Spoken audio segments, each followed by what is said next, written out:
Respondendo ao Alisson Kaiser, um seguidor do nosso canal. O que acontece com a alma após o desencarne, de acordo com a crença do Batuque? O conceito de noção de pessoa do Batuque se divide conforme o entendimento das famílias. Algumas famílias entendem que os seus mortos vão para o Orum para um dia reencarnarem novamente. Outras famílias entendem que os seus mortos podem ser cultuados no Ibalé e ali ficam para sempre.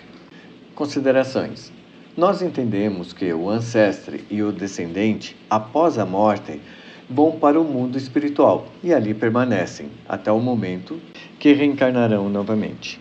No entanto, esse conceito gera uma grande polêmica, pois quem está sendo cultuado no Ibalé se aquele indivíduo já reencarnou?